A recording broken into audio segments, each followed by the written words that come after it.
produit un ouvrage avec l'actuel ministre de l'Urbanisme sur notre vision relativement à la décentralisation, c'est de régler définitivement la viabilité financière des collectivités territoriales. Nous sommes l'un des pays qui a le taux de transfert le plus faible. Comparé même au Mali qui a 12%, au Maroc qui a 20%, nous on est encore à moins de 5%. Il faut relever substantiellement ce taux à travers les transferts, mais à travers également l'accroissement de la fiscalité locale. Et ça, c'est doctrinaire chez nous. Nous allons continuer à y travailler.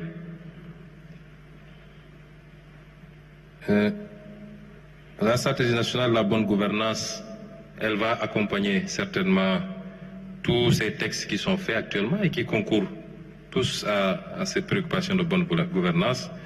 Mais c'est un chantier auquel peut-être vous serez conviés, qu'on finalisera pour compléter le package dont a parlé le président tout à l'heure. Oui, moi je pense que quand on a géré un pays, quelle que soit votre fonction, président, Premier ministre, ministre, directeur général, vous ne devez pas pouvoir,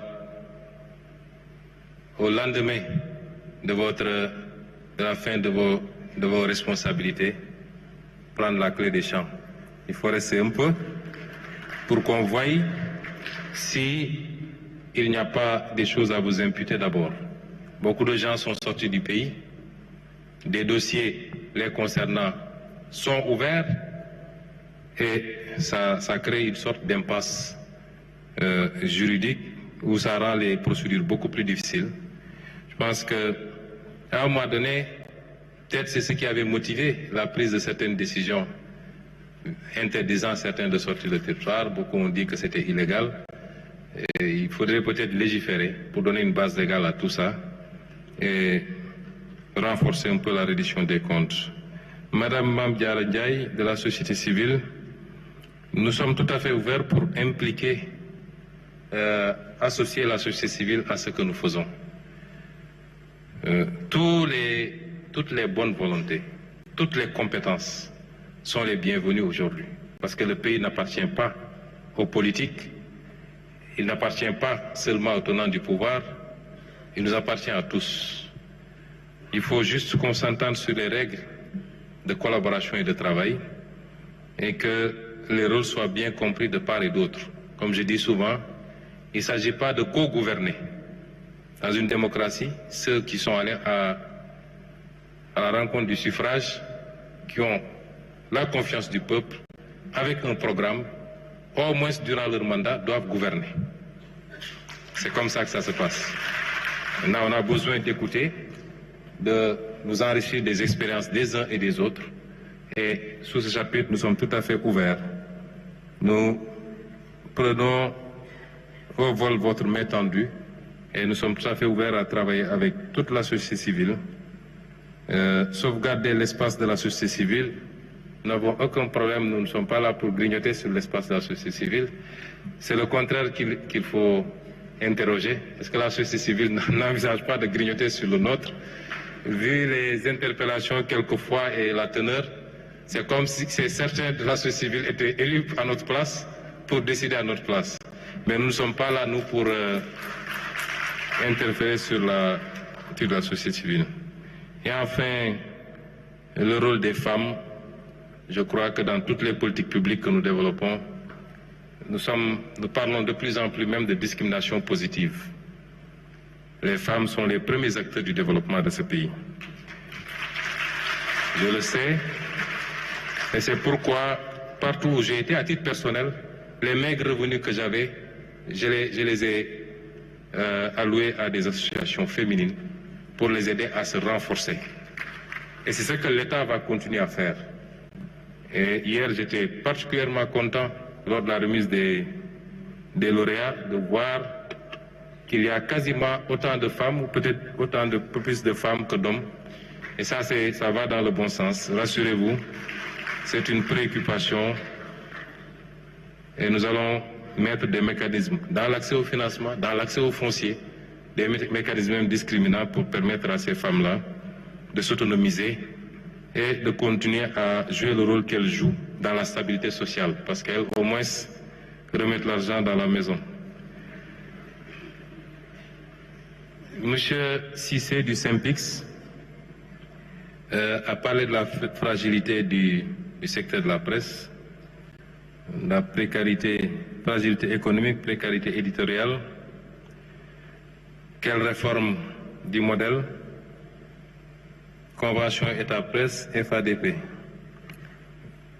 Ce que je retiens dans tout ça, d'abord je renvoie au ministre de la Communication qui, je crois, travaille à des assises, si ce n'est déjà tenu, avec la presse.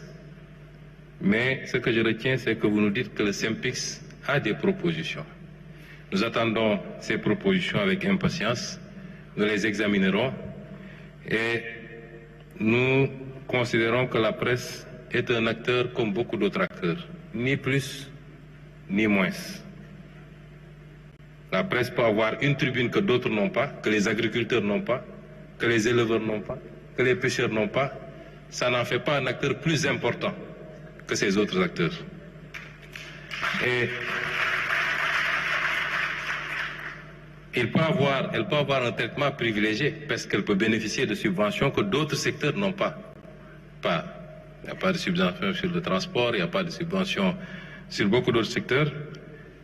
Il nous faut aujourd'hui travailler à un modèle qui permette à tous les acteurs de faire leur travail dans la sérénité, dans le respect des cahiers de charges, dans le respect de la déontologie et jouer le rôle que chacun doit jouer. L'État jouera son rôle, la presse jouera son rôle.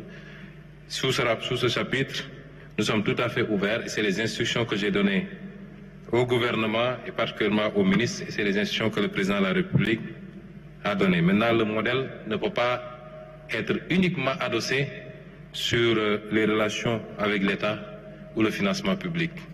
Il faut beaucoup d'autres choses, à mon avis, pour la viabilité de la presse. Je rends hommage à tous ces journalistes qui font correctement leur travail, qui sont professionnels, qui respectent la déontologie. Je leur rends hommage parce qu'il y en a, et fort heureusement. M. Amadou Seck a parlé de la place importante de l'industrie dans l'agenda. Je salue l'initiative du CIS Agra dans le domaine de l'ensilage, des œufs à couver, des formes modernes de vaches laitières et des infrastructures de stockage. Mais l'industrie est au cœur.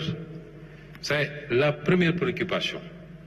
Vous ne pouvez pas réussir une politique dans le secteur primaire si par ailleurs vous ne parvenez pas à l'absorber par la transformation. L'industrie est fondamentale. Et il y a peut-être un mois, Monsieur le ministre de l'Industrie a présenté un plan de développement industriel en Conseil des ministres. Un plan très ambitieux, avec des secteurs clés sur la transformation. L'industrie de transformation des phosphates, métallurgie, sidérurgie, l'industrie halieutique, ainsi de suite. C'est un plan très ambitieux et c'est pourquoi j'ai dit que les retombées de ce plan de redressement seront partiellement orientées vers cela. Accompagner nos industriels qui ne peuvent pas aujourd'hui, s'ils ne sont pas protégés, c'est pourquoi les réformes législatives sont importantes, ne peuvent pas compétir face à un industriel chinois, japonais, français, allemand. Ce n'est pas possible. Il faut de la protection. Il faut de l'accompagnement. Il faut de la facilitation à l'accès au financement. Il faut aussi, dans le cadre des partenariats, souvent nous nous déplaçons. Il y a beaucoup de retombées. Aujourd'hui, nous avons énormément